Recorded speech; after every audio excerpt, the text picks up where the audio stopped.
Right, the height of a math textbook blown upwards from dynamite is given by the equation h of t equals negative 16t squared plus 160t plus 120, where t is in seconds and h is in feet.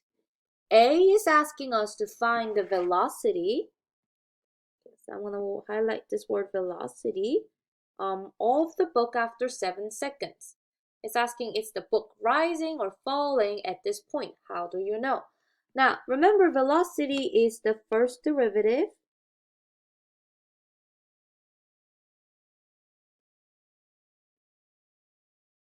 of that height function we're given.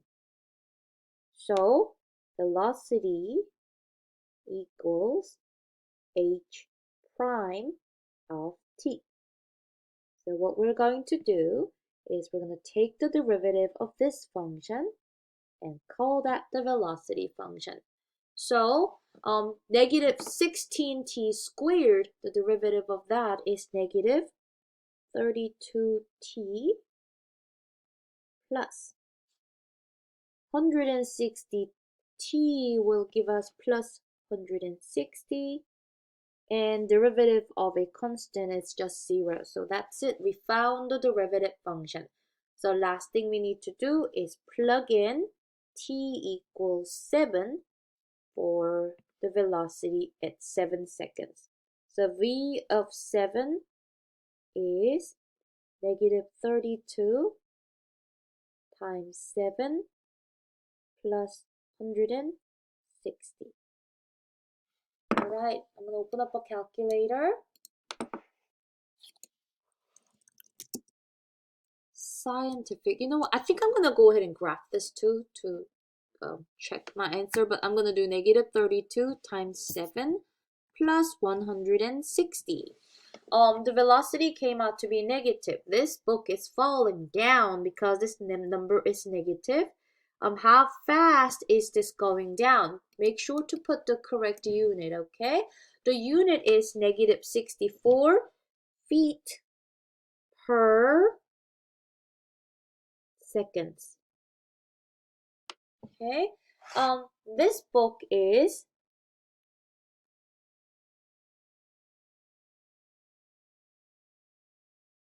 falling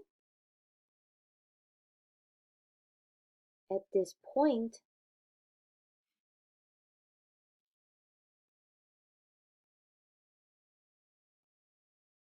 because the velocity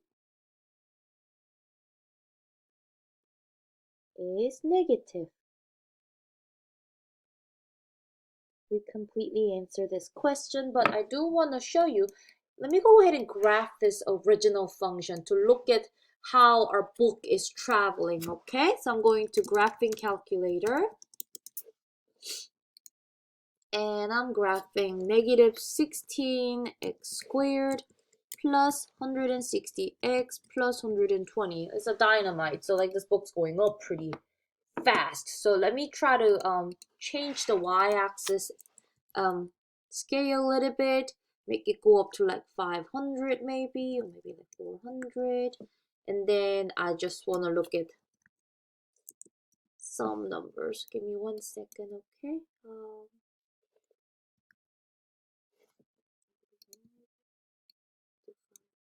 That's good enough. All right. Look, so this is our book. So somewhere up here, we're shooting up our math textbook. Whew, it's gonna go up, and it's gonna hit the highest point at time 5 seconds. It's gonna be way up there, like 520 feet above the ground at 5 seconds. But after 5 seconds, you see the book is going down. So we were interested in time t equals 7. Definitely, like right there at 7, the book is falling down. It's going down. But if I were to ask you for the velocity at 2 seconds or 4 seconds, you would have gotten a velocity that is positive, because the slope of that tangent line on those points to the left of 5 will be positive. But we got the answer, so we're going to move on to the next part. Part B is asking us to find the acceleration, okay, the acceleration of the book. And remember, acceleration is the second derivative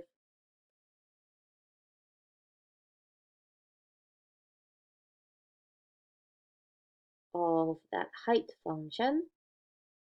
So what you're going to do is find a of t, the acceleration function, by taking the derivative of the velocity function, which is really the second derivative of that original height function we were given.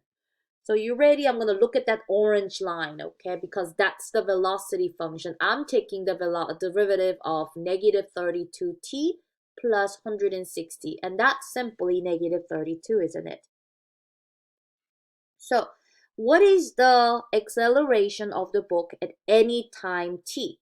Well, let's put the correct unit, okay? The acceleration will be negative 32 feet per second squared. Okay, so that's the end. Let me try to circle my answers. And it's the same number, okay, at any point time t. All right, let's look at the very last part of this. It says find the velocity of the book when it hits the surface of the ground. When it hits the surface of the ground, it's on the ground. The height of the book is 0. So I know this book will hit the ground at time 10.701. So I can plug in this number into the velocity function. But if I don't have a graphing calculator, how would we find this 10.701? And I do want you to show me the work, okay, the algebra work, to find that 0 point. So what we're going to do is we're going to set this height function. I'll copy this, okay, down here. And we will set this height function equal to 0 because when it hits the ground, when it hits the surface of the ground, I think the wording of the problem on your application quiz is like surface of the water, the height is equal to 0. So don't be plugging in t equals 0. Set that entire height function equal to 0 and we will be solving for this, okay? Now, the equation that I wrote, I think it may be factorable, but not every quadratic equations are factorable. And I think the one that you have to work with this week or next week, it's actually not factorable. So if it's not factorable, what's our option? Well, the quadratic formula. I'm going to use the quadratic formula on this problem because factoring may not work for every quadratics, okay? So negative b plus or minus b squared minus 4ac under square root all over 2a. Let me label my a, b, and c, okay? A is negative 16, b is 160, and c is 120. I'll write those down on the side. A is negative 16, b is 160, and c is 120. So let me plug in all these. X equals all over. The denominator is going to be 2 times negative 16. The numerator, I start with negative b. That will be negative 160 plus or minus. I will need to do 160 squared minus 4 times a of negative 16 and c of 120. Now you notice this will give us two different answers, right? One from taking this positive in between these two and one from taking the negative. So this is where I will pick up a calculator to get two x values, okay? I'll just do the work down here. X equals, we're going to get two answers. So look at what I'm doing on my scientific calculator. I'm typing in a fraction bar, negative 160 plus square root of 160 squared minus 4 times negative 16 times negative 120 over 2 times negative 16. what you are typing into the calculator, that needs to be on your paper when I'm grading your work, okay? But you can do that much on the calculator, but do show me this. Okay, what did you type into your calculator to get those answers? The first answer I got was 0.7, but that's negative. We're talking about before time, but well, we're going to ignore that because we're not going to go back in time and talk about the math textbook's height before we even threw it. So I'm going to copy this and I'll change the sign in the middle to minus, and that's more like it. Take a look. We got 10.7, right? So throw away the negative number because we're not going to use a negative t value. T is time after we threw this math textbook. So the answer is t equals 10.7 seconds.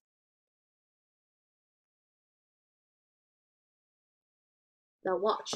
This is the same number we saw by clicking on this point on the graphing calculator, right? So we just did the work to support the, what we saw on the graphing calculator. But now, is that our final answer? Nope.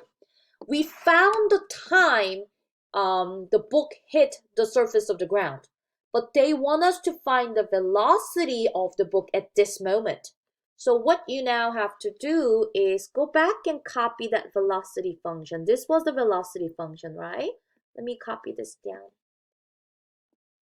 We want to find the velocity of this textbook at 10.7 seconds. So final thing you will have to do is plug in that 10.7 into the velocity function. Okay, so that will be negative 32 times 10.7 plus 160. How hard this is hitting the ground. How fast is this hitting the ground? Let me see. Negative 32 times 10.7. Plus 160. It's gonna be negative because it's going down, but it's going down super fast, isn't it? So your answer is going to be negative 182.4, but make sure to put the correct unit for velocity and acceleration, okay? Feet per seconds. So that will be the final answer to this question. But if you have a quadratic equation that you cannot solve by factoring, you will have to pull out your quadratic formula and use that to solve for 0, okay? So I did 3 parts of this question, and I think this is similar to your, can't remember which number again, but one of the items on your application quiz 1D.